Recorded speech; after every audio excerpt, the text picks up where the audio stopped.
I need to give an introduction to the answer. Islam is a religion I have chosen, you have chosen. Have you chosen it? We've chosen it. Is it from you or from Allah? Are you happy that it's from Allah? So if the dunya tells you something and Allah tells you something else, does it make, or which one is more important, the first or the second? What Allah has said.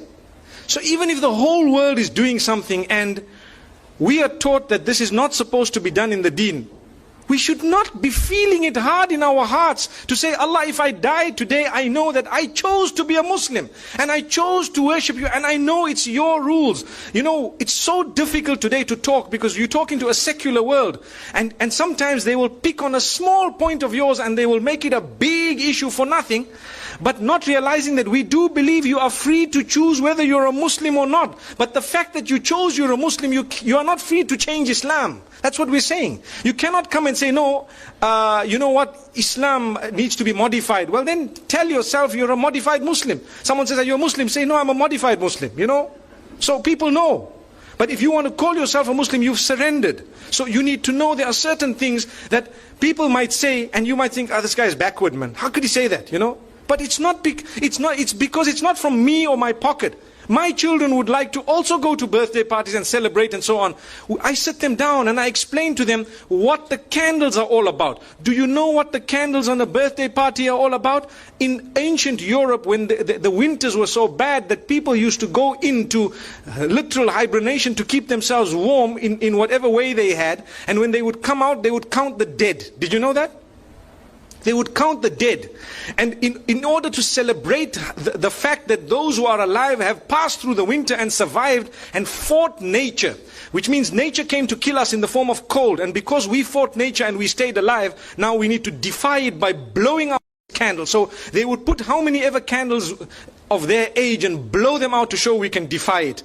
It's something that we believe is rooted in the medieval Europe. And it comes with its own satanic origins and so on. But people today say, what's wrong?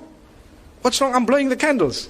But you don't realize it's like an act of worship of the pagans. And we're saying, you know, and people have made it a culture and a tradition. The same applies to so many other things. You know, like Valentine's and so on. People start saying, but what's wrong? How come these people, you know, you're not allowed to show your love?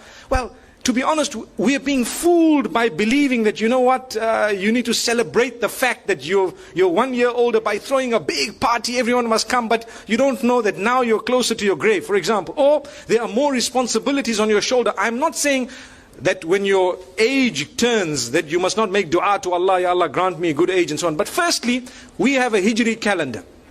Secondly, these teachings are foreign to Islam. They are actually incorrect, invalid. But they come from Allah, not from me, not from you. If I had it my way and you had it your way, we would be throwing parties because our kids put pressure on us, so do mine. But we have to speak to them, address them, try and explain to them, and, you know, get to the origins of it. The sad reality is people take part wholesale. So they'll tell you, but they did it. But these people did it. That's the peer pressure. Sadly, we're living in an age, al-qabidu ala dinihi kal-qabidi ala jamr. A person who wants to hold fast to the deen is someone similar to he who is holding fast to, you know, a red hot coal, for example. So you find even families which are supposedly religious, you know, they have these big birthday parties and so on, whereas it is Islamically incorrect. Wallahu a'lam. Allah knows best. Like I said, I've given you a little introduction before I gave the answer. There are more important things we could do, you know, than that. And we could have, you know, we could throw a party on a different occasion altogether in order to celebrate other things than to do it the pagan way. You know, I would prefer a graduation party than to have a birthday party any day. Jazakumullah khair. Wa sallallahu wa sallam wa baraka ala nabina Muhammad. Subhanallah bihamdihi, subhanakallahumma bihamdik. Nashhadu an la ilaha